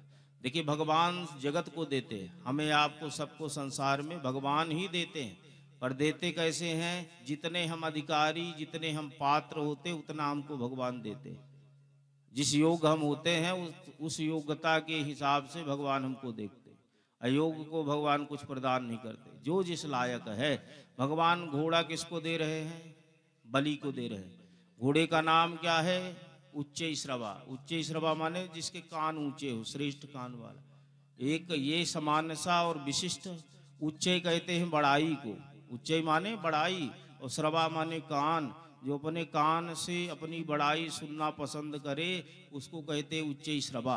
और श्रेष्ठ विद्वान सज्जन कभी अपने कान से अपनी बड़ाई सुनना पसंद नहीं करते। उनकी बड़ाई हो भी तो मना कर देते, भाई मुंह के सामने तो कम से कम रहने दो। तो श्रेष्ठ जन अपनी बड़ाई सुनना पसंद नहीं करते। भगवान ने कहा तुम श्रेष्ठ हो, तुम्हें बड़ाई ठीक नहीं मुंह की, और ये दैत्य है इनको बड़ाई प्रिय लगती है। उच्च श्रवा यानी कान की बड़ाई ये दैत्यों को दे दो, प्रशंसा से प्रसन्न रहेंगे। अच्छा कोई कोई होते हैं प्रशंसा करो तो ठीक, नहीं तो खुद ही का बताने लगते कि हम गए तो ऐसा कर दिए, हम न जाते तो कुछ हो ही नहीं करता, हम ही ने सब देख लिया, और नहीं तो कोई काम ही नहीं बनता, सब बिगड़ जाता। कोई उसकी प्रशंसा करे ठीक नहीं, खुद ही समाज में बैठ के अपनी महिमा का वर्णन करता है। तो भगवान कहते हैं श्रेष्ठ व्यक्ति के लक्षण नहीं है, तुम देवता हो, श्रेष्ठ हो, इसलिए ये। और हाथी दिया है इंद्र को। हाथी क्यों दिया? देवताओं का जो बल का प्रतीक है वो हाथी है। किसी भी देवी देवता का कभी बल का जब माप किया जाता किसमें कितना बल है, तो हाथी से, हाथी के बल से देवताओं के बल की माप होती है। बलम नाग सहस्त्रेण, तो हाथी देवताओं के बल का प्रतीक है, इसलिए भगवान ने देवताओं को दिलाया। इसके बाद फिर जब मंथन हुआ तो कौस्तुभ मणि और पद्मराग नाम के रत्न निकले। कौस्तुभ मणि है, पद्मराग रत्न है, बड़े विशाल काय है, किसी से हिलते नहीं। लेने की तो बात छोड़ दीजिए, किसी से हिलाए नहीं हिल रहे। भगवान से कहा कि भगवान इसको आप स्वीकार करिए, आप भी तो मदद कर रहे हैं। तो किसी से उठ नहीं रहा तो भगवान को दे दिया। भगवान ने ये कौस्तुभ मणि और पद्मराग रत्न धारण किया। तथा ततो भवत पारिजात सुरलोक विभूषणा। पारिजात नाम का वृक्ष निकला। भगवान ने इसको स्वर्ग भेज दिया और कहा कि इसको स्वर्ग में स्थापित करिए। फिर से मंथन हुआ तो अप्सराएं प्रकट हुई। अप्सराएं दिव्य स्वरूप वाली, सब चाह रहे कि हमको अप्सराएं। भगवान ने कहा कि ये तुम्हें नहीं, ये सार्वजनिक करके स्वर्ग भोग, ये सबके मनोरंजन के लिए नृत्य गान करेंगी, सबको प्रसन्न करेंगे, तो इनको स्वर्ग भेजा गया। अच्छा बहुत सारी सामग्री भगवान ने जो स्वर्ग भेजी, दैत्यों ने उसका विरोध नहीं किया। क्यों? उस समय दैत्यों का आधिपत्य था स्वर्ग में, इसलिए भगवान जो भी सामग्री स्वर्ग भेजते हैं उसका कोई विरोध नहीं कर रहा है। फिर से अब मंथन हो रहा है। ततश्चाविर्भू साक्षात् श्रीरमा भगवत पराः रंजयन्ति दिशः कांत्यो विद्युत सौदामनी यथा। अद्भुत स्वरूप धारण करके श्री जी प्रगटी है। विविध प्रकार से उत्सव मना, सभी देवी देवताओं ने उपहार दिया। अब लक्ष्मी इतनी दिव्य है कि हर व्यक्ति चाह रहा कि लक्ष्मी हमको मिले, है ना। संसार का हर व्यक्ति दिन रात प्रयत्नशील है कि लक्ष्मी हमें मिल जाए। तो मिलती है भाग्यशाली को, जिसके जितना नसीब में। तो हर व्यक्ति प्रयास में है, चाह रहा है। भगवान ने कहा ऐसे में तो द्वंद्व हो जाएगा, तुम्हारे चाहने से नहीं होगा। भगवान ने कहा लक्ष्मी जिसे चाहेगी उसको उसके पास जाएगी। एक माला दे दी, लक्ष्मी वर्ण कर ले। संत बैठे सबसे बड़ी पंक्ति, सबसे आगे पंक्ति संत महात्माओं की, ये भी गए। तो दुर्वासा जैसे विशिष्ट संत है।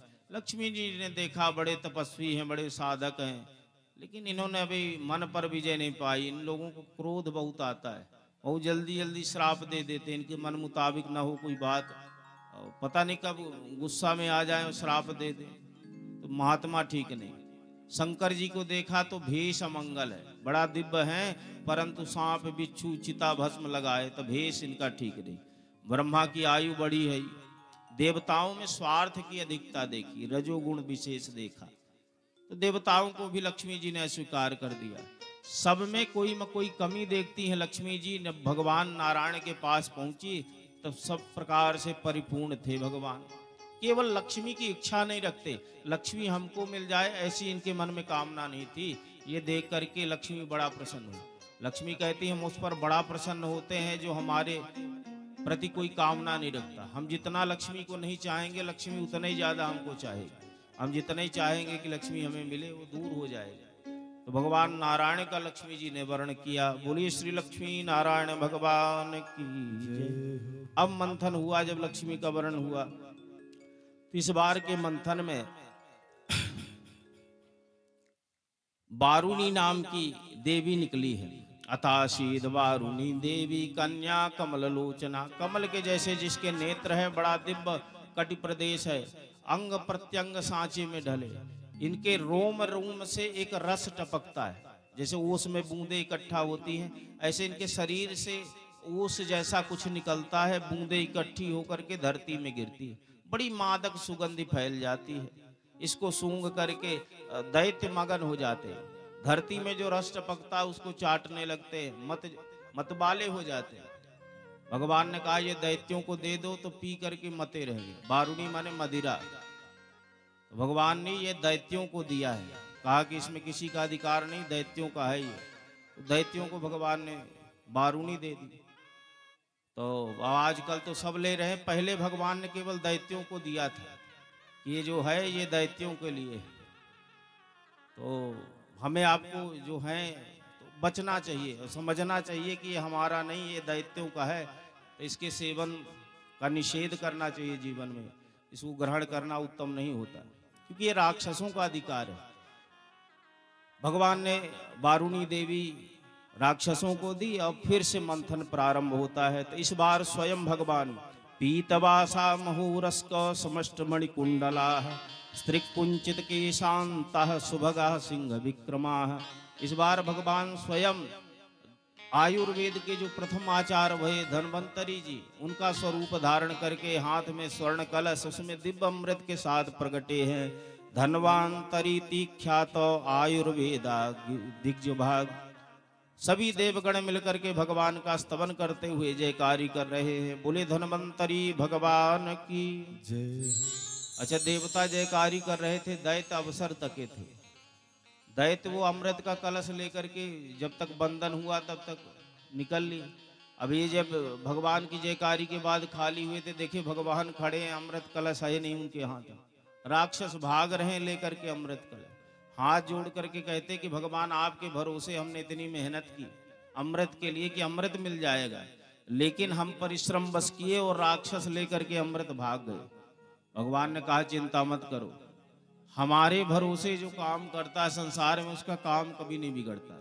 जो निजाभिमान में निमग्न होकर के कार्य में करे, संभवतः उसका काम बिगड़ सकता है। तो भगवान कहते हैं कि जो हमारे सहारे, हमारे आश्रित रह के हमारे भरोसे काम करता है, देर भले हो लेकिन उसका काम बिगड़ता नहीं, भगवान उसका काम पूर्ण करते हैं। तुलसी विरगवा बाग में सींचत ही मुरझाए, राम भरोसे जी रहे पर्वत में हरिया। भगवान के भरोसे कभी पराजय नहीं होती। भगवान कहते तुम अगर हमारे आश्रित हो तो तुम्हारा काम बनाना हमारा कर्तव्य है। गीता में भी भगवान कहते हैं अनन्यास चिंतयन्तु माम ये जनाः पर्युपासते तेषां नित्योभियुक्तानां योगक्षेमं वहाम्यहम्। जो कोई भी भक्त अनन्याश्रित होता है, मेरे अलावा दूसरे का आश्रय नहीं लेता, मेरे आश्रित रह करके कर्म करता है, भगवान कहते हैं उसकी सारी व्यवस्था को हम योगक्षेम के माध्यम से वहन करते हैं। तो देवता कहते हैं कि हमने आपके आश्रित होकर कर्म किया, तो भगवान ने कहा हम तुम्हारा काम बनाएंगे। और ऐसा कह करके भगवान ने अद्भुत एक स्वरूप धारण किया है। नवयौवन निर्वत्यो स्तनभार कृशोदरम मुखामोदानुरक्ताली झंकारोद्विग्नलोचना। अंग प्रत्यंग सांचे में ढले हुए, प्रत्येक अंग में दिव्य श्रृंगार आभूषण धारण किए हुए, अद्भुत भेष बना करके भगवान मोहनी के